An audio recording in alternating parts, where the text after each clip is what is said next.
එදා ඒ රෞද්‍ර බව දෙවෙනි උනේ මාර පරාජයට. ඊට පස්සේ බුදුරජාණන් වහන්සේ අර අන්ධකාරය අතරේ ආකාශයේ එළිය පැතිරිලා ගියා. සඳක් පෑවුවා වගේ, ඉරමලක් පෑවුවා වගේ. එකනේ එළිය තියෙනවා. මේ අඳුරුයි. ඊට පස්සේ අර යක්ෂයන්ට ආයුධයක් අතින් ගන්න හයියක් නැහැ. ඒවා වැටිලා දැම්මා. යුද්ධයකට යන්න කතාවක් නැහැ, වැටිලා. එකම සරණක් පිහිටක් හොයනවා. ඕන් සියලු දෙනාගේම අපේක්ෂා භංගත්වයට පත්ලා තිබ්බද ඉවරයි කියලා. උපන් තෙකට අවුරුදු කෝටි ගණන් ආයුෂ ඇති යක්ෂයන්ද කාශ්‍යප බුදුරජාණන් වහන්සේගේ පටන් මේ යුගයේ දක්වා මේ ඝනකඩ බොල් මහ පොළොව යොදුන් ගානක් ඉස්සෙනකල් එවැනි දෙයක් නම් ඕනේ. ඒ මහා භයානක දේ ඉදිරියේ අර ආලෝකයේ දිස බැලුවා. ඒ තුලින් රන්වන් රුවක් පේනවා. කිව්වා යක්ෂය.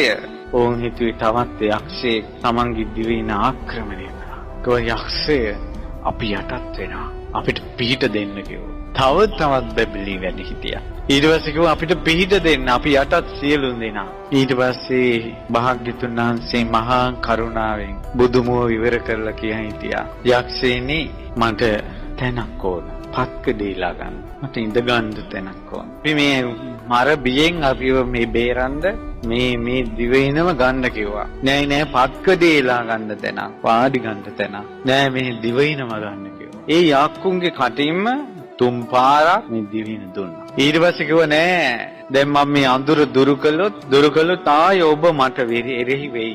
ඊට පස්සේ කිව්වා නෑ අපි සපත කරනවා. අපි සපත කරනවා ස්වාමීනි. අපිට යන්න දෙන්න. පින්වතුනි බුද්ධ ශාසනයක් තියෙන කාලෙක විතරයි මේ භූමිය මේ ලක්දිරන මනුෂ්‍යාවාසය වෙන්නේ. එදා ඒ රෞද්‍ර බව දෙවෙනි උනේ මාර පරාජයට. ඊට පස්සේ බුදුරජාණන් වහන්සේ අර අන්ධකාරය අතරේ ආකාශයේ එළිය පැතිරිලා ගියා. සඳක් පෑවුවා වගේ, ඉරමලක් පෑවුවා වගේ. එකනේ එළිය තියෙනවා.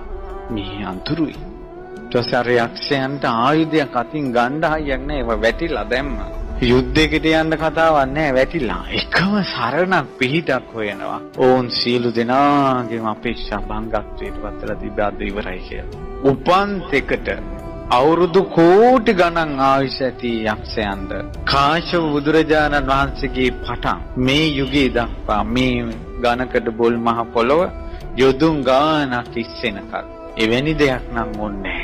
ඒ මහා භයානක දේ ඉදිරියේ අර ආලෝකයේ දිස බැලුවා. ඒ තුලින් රන්වන් රුවක් පේනවා.